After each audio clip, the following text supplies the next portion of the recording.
오늘의 주요 뉴스입니다. 오늘 윤석열 대통령이 기시다 후미오 일본 총리, 리창 중국 총리와 청와대 연빈관에서 정상회의를 가졌습니다. 3국은 FTA 협상 속도를 높이기 위한 논의를 지속하기로 했습니다.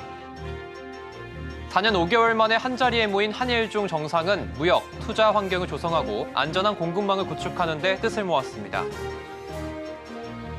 한일중 경제인들도 오늘 한자리에 모였습니다. 최태원 대한상의 회장은 민간 차원의 3국 협력 플랫폼을 만들자고 제안했습니다. KB금융이 상장사 가운데 처음으로 기업가치 재고 밸류업 계획을 예고했습니다. 코리아 디스카운트 해소에 앞장서겠다는 계획입니다.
여러분 안녕하십니까? 센 경제라이브 시작합니다. 오늘 윤석열 대통령은 기시다 후미오 일본 총리, 리창 중국 총리와 오전 10시에 청와대 영빈관에서 제9차 한일중 정상회의를 했습니다. 한국, 일본, 중국 세 정상이 모여 정상회의를 한 것은 2019년 중국 청두에서 열린 제8차 회의 이후 4년 5개월 만입니다. 정상회의에서는 인적교류, 3국 정상회의 정례화 등 3국 협력의 제도화를 추진키로 했습니다. 또 기후변화 대응 협력을 통한 지속가능한 발전 도모, 보건 및 고령화 대응, 과학기술 디지털 전환, 재난 및 안전 등 6가지 분야에 대해 국민이 체감할 수 있는 협력 방안을 강화하자고 논의했습니다. 이에 3국 정상은 세 나라 간 자유무역협정, 즉 FTA 협상을 재개한다는 뜻도 시사했습니다. 이들은 자유롭고 공정하며 포괄적이고 높은 수준의 상호 호혜적인 FTA 실현을 목표로 하는 3국 FTA의 협상 속도를 높이기 위한 논의를 지속할 것이라고 선언했습니다.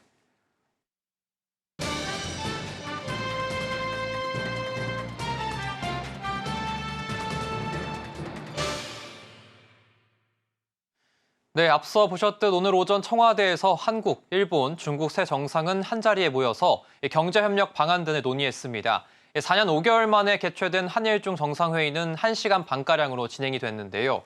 회의에서 어떤 논의가 있었는지 3국 정상회의에 대한 자세한 이야기 산업이부 이혜란 기자와 함께 해보겠습니다. 안녕하십니까? 네, 안녕하세요. 네, 오늘 오전 세 정상이 모여서 회의를 가졌고 이후에 또 공동 기자회견까지 열었습니다. 어떤 이야기들이 오고 갔습니까? 네, 오늘 3국은 공동 기자회견을 열고 합의 사항을 발표를 했습니다. 예. 이 자리에서 윤석열 대통령은 이제 양자 관계에서 풀기 어려운 문제는 3국의 협력을 통해 풀어나갈 수 있다고 언급을 하면서 이제 3국의 협력을 강조를 했습니다. 이번 회의는 말씀하셨던 것처럼 2019년 12월 중국 청두에서 열린 후 4년 5개월 만인 건데요. 3국은 이번 회의를 기점으로 교류를 더 활성화하고 정상회의를 정례 개최하기로 합의를 했습니다. 윤 대통령은 무엇보다 3국 협력의 기반은 세 나라 국민의 이해와 신뢰라고 강조를 했고요. 또 2030년까지 연간 인적 교류 4천만 명을 달성하고 다가오는 2025년과 2026년을 한일중 문화교류의 해로 지정한다는 합의 사항도 밝혔습니다. 세 나라는 예측 가능한 무역 투자 환경을 조성하고 또 안전 공급망을 구축하기로 했다면서 대기오염 등의 환경 문제, 공중보건 위기에도 함께 협력해서 대응하겠다는 계획을 밝혔습니다. 이 세 정상이 한일중 정상회의를 앞두고 어제 양자 회담도 진행을 했는데 먼저 한중 정상회담이 먼저 일어났습니다. 어떤 내용들이 오고 갔습니까? 네, 어제 두 나라씩 먼저 회담을 갖고 양국 현안에 대해서 논의가 있었는데요. 먼저 윤 대통령은 오후 3시부터 리창 중국 총리와 양자 회담을 했습니다. 회담에서 양국은 이제 한중 관계 그리고 글로벌 정세 등 상호 관심사에 대해서 의견을 교류를 했습니다. 특히 경제 분야에 대해선 13년째 중단됐던 한중투자협력위원회를 재개하기로 한 점이 눈길을 끌었습니다. 또 2015년 발표된 한중 FTA의 2단계 협상을 재개하기로 합의를 했습니다. FTA 2단계 협상이 재개될 경우에는 기존의 상품 교역 분야를 넘어서 서비스, 관광, 법률 이 분야로 확대가 돼서 한국 기업의 중국 진출이 힘을 얻을 것이라는 분석이 나오고 있습니다. 또 이날 중국 총리는 이재용 삼성 회장과 별도로 만남을 가지기도 했습니다. 이재용 삼성전자 회장은 중국 총리에게 코로나 시절에 이제 삼성과 협력사들이 위기를 잘 극복할 수 있도록 도와준 점에 감사한다고 말을 했고요. 리창 총리 역시 삼성이 중국에서 계속 발전하길 바란다는 그런 격려를 전하기도 했습니다. 또 어제 한일 정상회의도 있었습니다. 여기서 이 라인 야후 사태 이야기도 나왔다고 하던데요. 네, 기시다 후미오 일본 총리와 윤석열 대통령도 어제 오후 4시 반부터 50분간 이제 정상회담을 가졌습니다. 네. 이 자리에서 윤 대통령과 기시다 총리는 내년이 한일 국교 정상화 60주년인 만큼 실질적으로 협력을 늘릴 수 있는 방안을 준비하자고 논의를 했습니다. 양국은 이제 최근에 이제 불거진 라인 야후 문제를 의제로 다루기도 했습니다. 윤 대통령은 해당 사태에 대해서 국내 기업인 네이버 지분을 매각하라는 요구는 아닌 것으로 이해하고 있다면서 양국 간에 불필요한 현안이 되지 않도록 잘 관리해 나가야 한다고 언급을 했습니다. 또 기시다 총리는 이번 정부의 행정지도는 이미 발생한 중대한 보안 유출 사건에 대해 보안 거버넌스를 재검토해달라는 요구사항이었다고 말하면서 네이버가 일본에서 퇴출될 거라는 그런 우려를 잠재웠습니다. 한편 한일중 회의를 주최할 의장국은 이제 다음 의장국은 일본으로 확정이 됐습니다. 오늘 모두 발언에서 리창 총리는 이번 회의 종료 후에 일본이 이어서 의장국을 맡는 데 합의를 했다면서 중국 측은 차기 정상회의가 순조롭게 개최되도록 적극적으로 이제 지지를 하겠다고 밝혔습니다. 네, 오늘 말씀 잘 들었습니다. 이해란 기자와 함께했습니다. 고맙습니다.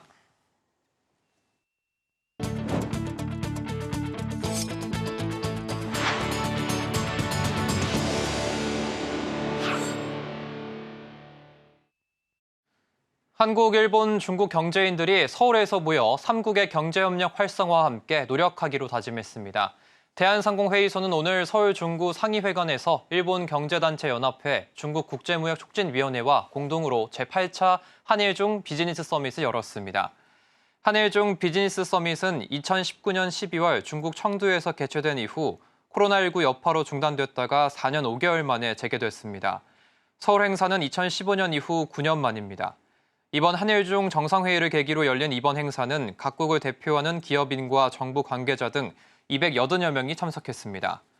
최태원 대한상의 회장은 개회사에서 3국 관계가 어려움을 겪을 때마다 우리 경제인들은 협력체제 복원을 위해 역할을 다해왔다라며 먼저 민간 차원의 3국 협력 플랫폼을 만들어보자고 제안했습니다.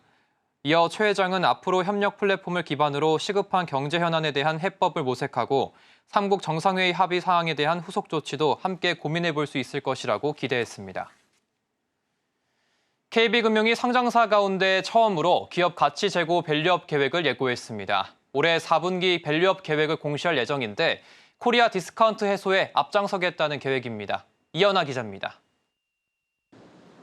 KB금융은 오늘 기업가치 재고 계획 예고 공시를 통해 밸류업 계획을 예고했습니다.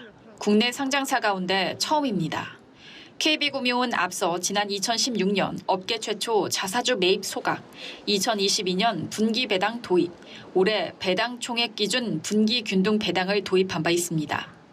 KB금융은 그동안 이사회와 함께 KB의 지속 가능한 밸류업 방안을 논의해왔고 이를 토대로 기업가치 재고 계획을 마련했다며 올해 4분기 공시할 예정이라고 밝혔습니다. 공시에는 이달 정부가 발표한 기업가치 재고 방안 가이드라인을 기준으로 KB금융 현황, 향후 목표 설정, 계획 수립, 이행 평가 등이 담길 예정입니다. KB금융은 지난 24일 외부시장 전문가와 함께 한국은행주의 저평가 원인과 투자자 의견을 공유하고 사회이사와 계열사 대표이사, 지주 임원들과 중장기 자본관리, 주주환원 정책 등 기업가치 재고 방안에 대해 논의한 것으로 알려졌습니다. 현재 정부는 코리아 디스카운트 해소를 위해 상장사가 자율적으로 기업 가치를 높일 방안을 마련해 공시하는 기업 밸류업 프로그램을 추진 중인데 그간 다각화된 포트폴리오를 바탕으로 대표적인 밸류업 수혜주로 꼽힌 KB금융이 이번 예고 공시를 통해 정부 정책에 대한 적극적 지지와 동참 의지를 드러낸 것으로 풀이됩니다. 한국거래소에서는 어제 정은보 한국거래소 이사장 취임 100일 기자간담회를 통해 밸류업 프로그램인 기업가치 제고 계획 가이드라인을 확정 공개했습니다. 증권가에서는 정부의 밸류업 프로그램이 금융주의 중장기 모멘텀으로 작용할 것이란 긍정적 전망을 내놓고 있는 분위기입니다. 서울경제TV 이연아입니다. 시민 문화생활 등 지역 발전 척도로 여기는 복합 쇼핑몰. 인구 150만의 6대 도시인 광주광역시엔 없었던 복합 쇼핑몰이 잇따라 3개나 들어설 예정입니다. 새롭게 변모할 광주시의 미래 모습을 신홍관 기자가 미리 살펴봤습니다. 옛 전방 일신방지 부진에 건립될 더현대 광주. 신세계 프라퍼티가 어등산 관광단지에 조성할 그랜드 스타필드. 또 지금보다 3배 이상 몸집을 키울 광주 신세계. 이렇게 꿀잼도시 복합 쇼핑몰 3종 세트 완성이 앞으로 4년에서 6년 후의 목표입니다. 복합 쇼핑몰 3종은 지금까지 유통에서 벗어나 시민들이 문화와 관광을 즐길 수 있는 소비자 주권 차원의 인프라 수준을 끌어올리는 데 초점을 맞춘 광주시만의 구상에서 출발했습니다. 대한민국 넘버원 문화관광도시로 새롭게 단장하게 될 전망입니다. 오늘로써 우리 광주에는 복합 쇼핑몰 3종 세트가 모두 본궤도에 오르게 됐습니다. 복합 쇼핑몰 이제는 됩니다. 꿀잼 도시 광주 완성을 위한 핵심 전략입니다. 세 곳 중 4년 후 가장 먼저 문을 열게 될 더현대 광주. 국내 대표 핫플레스인 여의도 더현대 서울의 1.5배에 이르고 친환경, 최첨단 기술, 예술, 엔터테인먼트, 로컬 문화 테마를 융합한 국내 첫 문화 복합몰로 꾸며집니다. 부지 내에는 49층 특급 호텔과 4천여 세대의 아파트도 함께 들어섭니다. 3배 이상 확장해 새로운 쇼핑 시설은 물론 갤러리, 오픈형 대형 서점, 옥상공원, 루프탑 레스토랑 등으로 꾸미는 광주 신세계도 같은 시기에 아트앤컬처파크란 이름의 새 모습으로 선보입니다. 어등산 관광단지 내 들어서는 그랜드 스타필드 광주도 뒤를 이어서 2030년 문을 엽니다. 하루 평균 8만 2천여 명이 이용할 수 있는 전국 최대 규모로 조성한다는 계획입니다. 이를 위해 인프라 개선과 소상공인 상생협력 등의 원칙을 세웠습니다. 여기에 행정 절차도 신속, 공정, 투명하게 추진한다는 광주시 원칙도 확고합니다. 원스톱 행정 지원 시스템을 구축해서 정말 광주에 안착하고 또 지역과 같이 갈 수 있는 상생의 어떤 방안에 대해서 결국은 지역 경제 활성화에 도움이 되고 지역 곳곳에 온기가 퍼지는 중요한 활력을 불어넣는 역할을 하게 될 것입니다. 이렇게 해서 연간 도시 이용인구 3천만 시대를 열어 제2 광주도약의 기회로 삼겠다는 전략입니다. 지역 랜드마크형 국토 서남권 관광 거점 구축이란 프로젝트로 입체화하는 구상도 착착 진행되고 있습니다. 단순한 백화점이 아닌 도시 이용인구 3천만 시대를 준비하는 광주의 핵심 거점의 하나로 시민들은 물론 지역 소상공인들에게 또 다른 기회가 될 거라고 저는 확신합니다. 우리 시는 하반기부터 복합 쇼핑몰 상생발전협의체를 구성하게 될 겁니다. 복합 쇼핑몰 사업의 성공적 안착은 지역 상생이란 미션 해결로 골목 상권을 보호하고 지하철과 연계한 보행자 중심 도로 체계를 구축해 이 일대를 15분 내로 걸어 다닐 수 있는 사람 중심의 도시로 변모하게 됩니다. 서울경제TV 호남 신홍관입니다. 서울 서초구가 오는 7월 중 전국 최초로 영업시간 제한을 풀겠다고 오늘 밝혔습니다. 서초구는 기존 밤 12시부터 오전 8시까지로 규정했던 대형마트 및 준대규모 점포의 영업 제한 시간을 오전 2시부터 3시까지인 1시간으로 변경하겠다고 발표했습니다. 영업 제한 해지가 적용될 업체는 대형마트 4곳, 준대규모 점포 33곳입니다. 영업시간 제한이 사실상 풀리는 것이어서 서초구 내 위치한 대형마트는 앞으로 새벽 배송이 가능해지고 주민 편의도 개선될 것이라고 구는 기대감을 밝혔습니다. 앞서 서초구는 올해 1월 대형마트 의무 휴업일을 서울 4치구 중에선 처음으로 평일로 전환한 바 있습니다. 서초구는 현실과 맞지 않는 낡은 규제를 개선한 것이라며 서울을 비롯해 전국적인 변화의 시발점이 될 것을 기대했습니다. 신용보증기금이 창립 48주년을 기념해 기자간담회를 열고 향후 사업 방향 계획을 밝혔습니다. 중소기업의 탄소 중립 실천을 유도하기 위해 녹색금융을 확대하고 지방기업에 대한 지원을 강화하는 등 정책금융 지원기관으로서 입지를 공고히 하겠다는 계획입니다. 김도아 기자입니다. 올해로 창립 48주년을 맞은 신용보증기금. 최원모 기사장은 오늘 오전 서울 중구은행연합회에서 기자간담회를 열고 오는 2030년까지 녹색금융 100조 원을 공급하겠다고 밝혔습니다. 친환경 사업 등 녹색 경제 활동을 하는 중소기업의 회사채 발행을 우대 지원하고 온실가스 감축률에 따라 보증료율을 차등 우대해주는 등 녹색금융 지원을 활성화한다는 방침입니다. 이에 신보는 지난해 녹색금융에 10조 1천억 원을 공급한 데 이어 올해 11조 1천억 원으로 공급을 확대합니다. 매년 10%가량씩 공급을 늘려 오는 2030년에는 17조 9천억 원을 공급한다는 목표입니다. 저희 신보는 현재 83조 중에서 12%의 10조 이상이 이 녹색 금융 쪽에 지원하고 있습니다. 이거를 2030년까지 22배 이상, 24% 이상 증가시키는 걸 목표로 저희들이 다양한 프로그램을 가지고 있고요. 신용보증기금은 정부 기조에 따른 지방시대 견인을 위해 지방기업 지원도 강화합니다. 지역에 기반을 둔 기업들이 빠르게 성장할 수 있도록 성장 단계별로 맞춤형 지원을 한다는 계획입니다. 지역산업 특성에 맞는 전용 상품을 신설해 창업을 활성화하고 해외 진출을 추진하는 지역 강소 중견기업에 자금을 지원하는 등 지방기업의 경쟁력 제고를 지원합니다. 또 기존에는 중소기업에 대해서만 일반 보증을 지원했는데 올해부터는 중견기업에 대해서도 일반 보증을 공급합니다.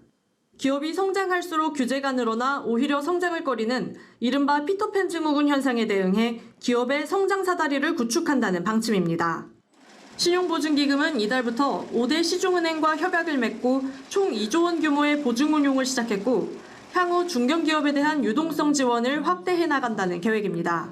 서울경제TV 김도아입니다.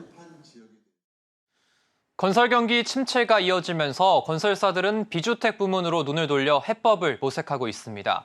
그중 지어만 두면 경기 변화에 큰 영향을 받지 않고 계속해서 수익을 챙길 수 있는 풍력발전과 태양광 에너지 등이 각광을 받고 있는데요. 국내 육상풍력 1위 기업 코오롱 글로벌의 수익 다변화 노력이 특히 눈에 띄고 있습니다. 현장에 이재영 기자가 다녀왔습니다. 건설 경기 침체에 건설사들이 경기 변화에 민감한 주택 건설 대신 비주택 부분의 사업으로 눈을 돌려 활로를 모색하고 있습니다. 그중 눈에 띄는 기업은 국내 육상풍력 1위 코오롱 글로벌입니다. 코오롱 글로벌은 최근 SK-E&S와 풍력발전단지 부분에서 국내 최초로 민간 PPA 계약을 체결했습니다. PPA는 재생에너지 발전사로부터 사용자가 전기를 직접 구매하는 계약입니다. 사용자 기업은 요금 변동 없이 안정적인 에너지 수급이 가능하고 장기간 고정단가 계약이 이루어지기 때문에 비용 절감 효과가 있습니다. 코오롱 글로벌은 그간 생산한 전력을 서부발전에 팔아왔는데 장기 고정 계약 경쟁 입찰 방식이라 금리가 오르면 사업성이 악화하는 문제가 발생했습니다. 또 상한 가격 미공개로 인한 참여 업체 간의 가격 경쟁이 심화하기도 했습니다. 풍력에 대한 전기 전력 자산을 확보해서 수익을 남기고자 하고 있고요. 2030년에는 우리 전력 자산을 500메가로 해서 약 한 600억 정도 매년 수익을 목표로 하고 있습니다. 2034년에는 한 1기가와트 정도를 해서 약 한 1,400억 정도의 수익을 목표로 하고 있습니다. 코오롱 글로벌의 이 같은 계획은 풍력단지 개발부터 시공, 운영까지 직접 참여하고 있기 때문에 가능한 목표입니다. 현재 경주풍력 1, 2단지와 태백 가덕산 1단지와 2단지를 운영하는 등 1,000메가와트 규모의 전국 39개 풍력단지를 운영 중이거나 추진 중에 있습니다. 지금 제가 서 있는 이곳은 태백 가덕산 풍력발전단지입니다. 이 뒤로 하삼이 풍력발전단지가 들어설 예정인데요. 태백시 인구 전체가 사용할 수 있는 전력을 생산해냅니다. 여기에 통상 25년이면 수명을 다하는 풍력발전소를 재건축해 다시 사용할 수 있는 리파워링 시장도 선점한다는 목표입니다. 서울경제TV 이지영입니다. 이복현 금융감독원장이 전산 시스템이 완비되는 내년 1분기 공매도가 재개될 것임을 시사했습니다. 이복현 금감원장은 오늘 한 매체에 출연해 회사별 불법 공매도 탐지 시스템과 그 전체를 묶는 중앙 시스템까지 불법 공매도를 감지 차단할 수 있는 시스템의 완전한 구축은 내년 1분기에 가능할 것이라고 내다봤습니다. 특히 공매도 재개와 관련한 정책 엇박자 논란과 관련해서 개인적인 욕심으로는 가능한 범위 내에서 빠른 시간 내 공매도를 일부 재개하되 재개가 어렵다면 국내외 투자자들에게 언제 어떤 조건이나 방식으로 재개할지 설명하는 게 좋겠다고 거듭 밝혔습니다. 또한 미국 뉴욕에서 만난 해외 투자자들도 공매도 자체가 갖는 순기능이 있으니 공매도 재개에 대해 어느 정도 예측할 수 있는 일정을 달라고 당부했다고 덧붙였습니다. 오는 2026년까지 국내 스타벅스 전 매장에 LG전자의 다회용컵 세척기가 설치됩니다. 환경부와 스타벅스, LG전자 등은 오늘 서울 종로구 스타벅스 종로 R점에서 일회용컵 사용량을 줄이고 다회용컵 사용을 유도하기 위한 업무 협약을 맺었습니다. 스타벅스와 LG전자는 7월 제주, 세종, 서울 일부 매장을 시작으로 연내 600개 매장에 세척기를 도입하는 등 2026년까지 스타벅스 전 매장에 다회용컵 세척기를 설치한다는 계획입니다. 스타벅스 관계자는 현재 개인 다회용 컵에 음료를 받아가는 비율이 전체 주문 중 7% 수준인데 2026년까지 이 비중을 2배 이상으로 끌어올리겠다고 밝혔습니다. 환경부는 업계의 자발적인 일회용품 감량 노력이 이어지고 있다는데 의미를 부여했습니다.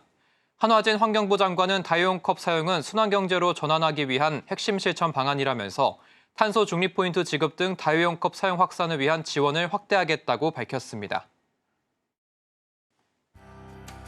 오늘 코스피 지수가 전거래일 대비 1.32% 오른 2,722.99에 거래를 마쳤습니다. 기관과 개인이 순매수하며 닷새 만에 상승 마감했습니다.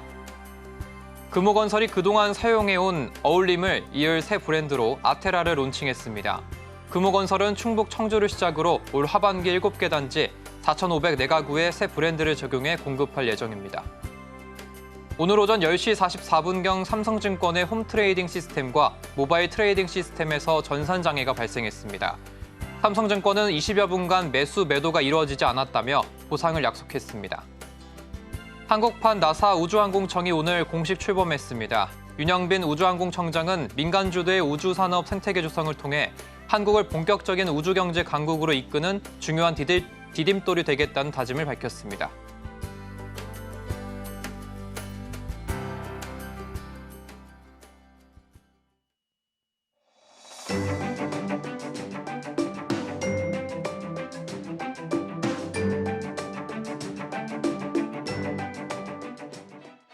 안녕하세요. K웨더 라이프스타일 예보 박서훈입니다. 중북부 지방의 하늘에는 구름만 조금 있고 충청이남은 흐린 가운데 제주도에는 산발적으로 약한 비가 내리고 있는데요. 오늘 저녁을 지나면서 하늘이 점차 개겠습니다. 내일은 전국이 대체로 맑겠고 충청 이남 지방에는 한때 구름이 많겠습니다. 공기질도 양호하겠습니다. 내일은 맑은 날씨에 일교차가 크겠습니다. 내일 아침 기온은 서울, 광주, 대구가 14도 보이겠는데요. 낮에는 25, 6도를 보이면서 일교차가 10도 이상으로 벌어지겠습니다.